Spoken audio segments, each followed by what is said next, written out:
This is a time of year where hopefully most of us are having a chance to count our blessings, as Bing Crosby sang about. But Baron King here, was the CEO of the CHATT Foundation, counts his blessings. That part of your blessing, I guess, is that you get to help other people, right? Absolutely, and we serve a homeless population that is in great need of any assistance, whether it's financial contributions to our organization to provide food and shelter and housing, or things like clothing and food. The homeless population is hard to identify, or define rather, because it can look like so many things for so many different people. Sure, I think we're most aware of the people that are panhandling or unsheltered and living outside, but also people are couch surfing, living in vehicles in a variety of situations that aren't necessarily ideal. You had a very successful Giving Tuesday. I know that put a big smile on your face. For people who might not know, tell what happened. Yeah, so on Giving Tuesday, we were awarded a $100,000 gift to be used as a matching gift for our Fast Day campaign, which runs through the fall. So it was a local family, largest gift ever given on Giving Tuesday to a charitable organization in Chattanooga. Is it a matching gift? So if we will give for our end of year giving to you, they're going to continue to match? Exactly. So if you're thinking about donating, your $10 becomes $20, your $100 becomes $200, and it's really impactful to our organization. Okay, so back to the people you are serving. For a long time, you had a different name. Yes. You were the Community Kitchen. We were. And that name implied just what it suggests, food. Exactly. But you do so much more than that. Yeah, we have about 35 different services aimed at not only meeting the daily needs for the homeless population, but also to put them on a path to self-sufficiency.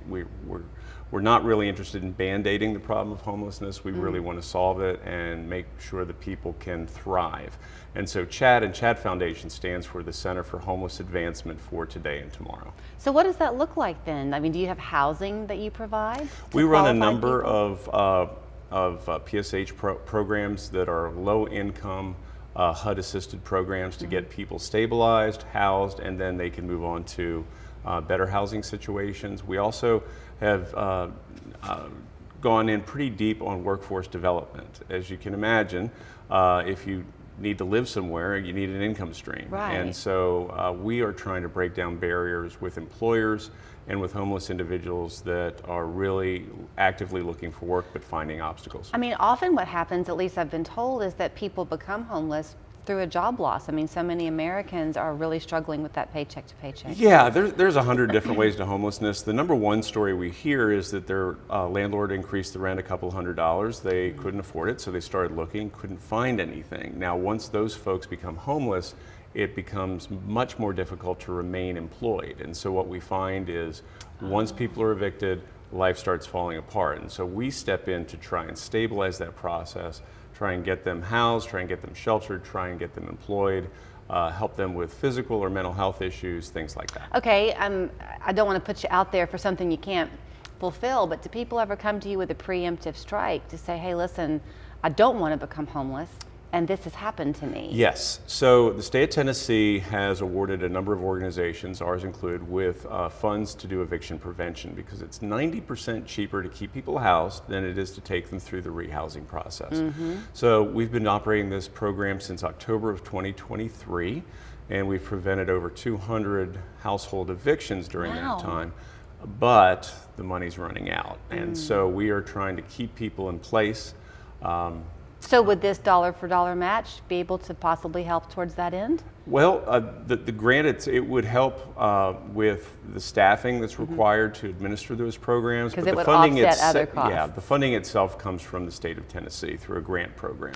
You also, I think, are able to help families stay together often. Is that right? Yes, we operate the McClellan Shelter for Families. We're unique in the fact that in a 120-mile radius, we're the only family shelter that allows full families to stay intact. Most family shelters require the male or the husband to not be on premises for concern. So we allow, we can hold up to 12 families. Typically, they stay with us approximately 90 to 180 days. That's usually the process it takes to get them housed again, but it's a huge blessing to the community. The fact that you are bridging that road to success for them, I think, is so important to point out.